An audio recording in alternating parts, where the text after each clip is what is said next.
Que penses-tu du cas du soldat Ansu Fati? Il est vrai que certains aiment évoquer son retour de blessure.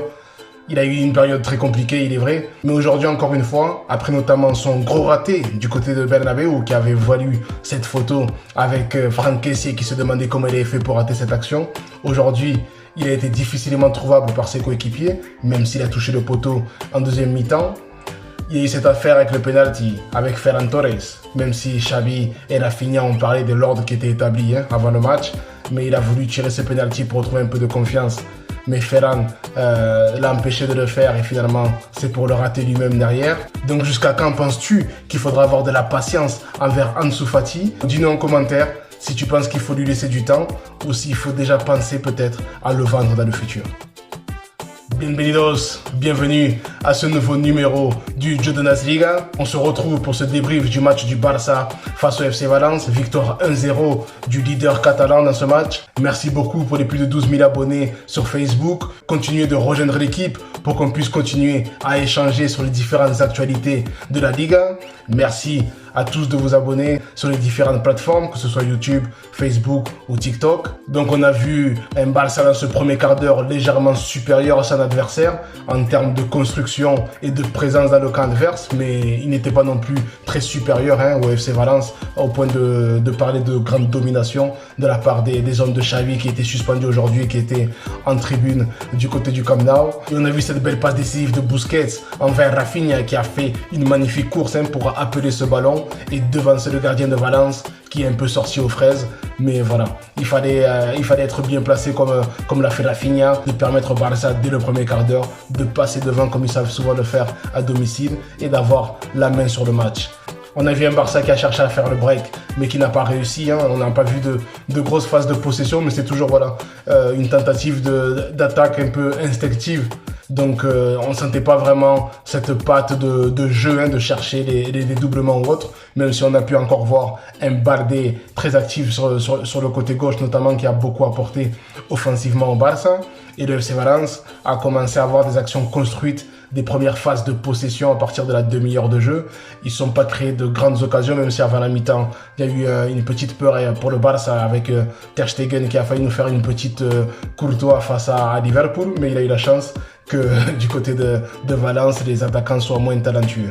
Puis en seconde période, on a eu un FC Valence un peu plus consistant, qui a commencé de meilleure manière la seconde période en essayant de mettre le pied sur le ballon, plus d'impact et d'intensité dans les échanges avec leurs coéquipiers, mais il y a toujours ce problème dans les 30 derniers mètres où l'avant-dernière passe, à la dernière passe, il manquait toujours quelque chose pour arriver à leur fin.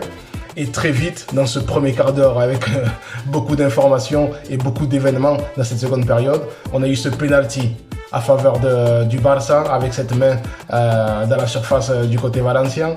Il y a eu cette petite affaire avec Ferran Torres qui a eu de suite le ballon dans les mains pour pouvoir tirer ce penalty.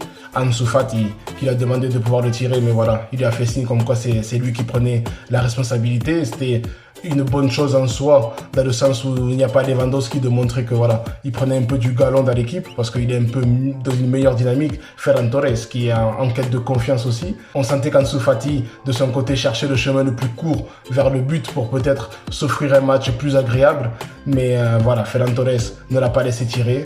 Il a tiré lui-même sur le poteau. Le pénalty aurait pu être mieux tiré, même si le gardien était battu. Il y avait mieux à faire. La balle a notamment eu un rebond avant de taper sur le poteau. Bon voilà, ça aurait pu être tiré de manière plus limpide pour essayer de mettre plus les chances de son côté dans ce sens-là. Et derrière, voilà, Ansu Fati, 30 secondes après, qui frappe sur le poteau. L'occasion la plus nette. Mais peu de temps après, dans ce premier quart d'heure, et je vous l'ai dit pour ceux qui n'ont pas vu le match de seconde période, Araujo, suite à une remise un peu bancale de Koundé qui n'était pas très bien assurée, donc il s'est retrouvé pris de vitesse par l'attaquant valencien. Il a décidé de lui faire un mini plaquage pour l'empêcher d'aller vers le but, même s'il était assez loin du but. Il y avait peut-être une autre façon de pouvoir l'empêcher de terminer l'action, mais voilà, des fois c'est l'instinct, on réfléchit après. Et Araujo donc se retrouve sur la touche, direction les vestiaires, et Marcos Alonso est rentré à la place de Ansu Fati qui donc sera sorti un peu frustré de ce match-là parce qu'il n'aura pas eu grand-chose à se mettre. Et quand il a peut-être commencé à se chauffer avec cette frappe sur le poteau, c'est là où il sort derrière. On a vu un Barça passer avec un bloc bien plus bas, des latéraux qui ne montaient plus du tout. Donc il n'y avait plus d'activité, que ce soit de Baldé ou de Koundé qui était sur le côté. Et voilà, on a attendu la fin du match, ça a souffert un peu, mais ils ont eu la chance que techniquement, le FC Valence, c'est pas celui des grandes années, que ce soit de un passé plus proche avec David Villa par exemple en attaque, ou bien les grandes années avec des ailiers comme Kili Gonzalez, Adrianelli, pour ceux qui ont vécu le FC Valence des années 2000. Donc voilà, on était très loin de ça, on n'était pas avec Claudio Lopez devant, parce que sinon ça aurait pu faire un résultat bien différent devant. On a vu Baraja se prendre la tête plusieurs fois, l'entraîneur du FC Valence, face aux carences de ses joueurs qu'il a mentionné en conférence de presse après le match, où vraiment techniquement il y a eu quand même de gros déchets. Donc le Barça, même si il n'est pas dans sa meilleure période, même si les victoires ne sont pas limpides, et on a eu ce débat, merci pour ceux qui ont participé encore une fois aux différentes interactions. Ce n'est pas l'identité et l'image que Xavi aimerait donner, mais les points sont pris, 3 points de plus, encore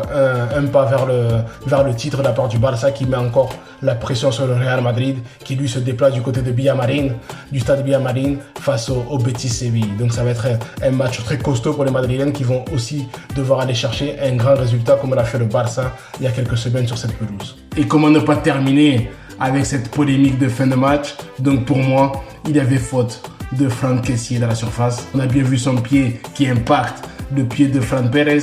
Pour moi, c'est penalty. C'est penalty. Donc, on a bien vu qu'avec Ferran Torres, ça ne veut pas dire que le penalty va rentrer, mais au moins le FC Valence aurait eu cette opportunité qui se serait présentée. Merci beaucoup encore pour votre soutien.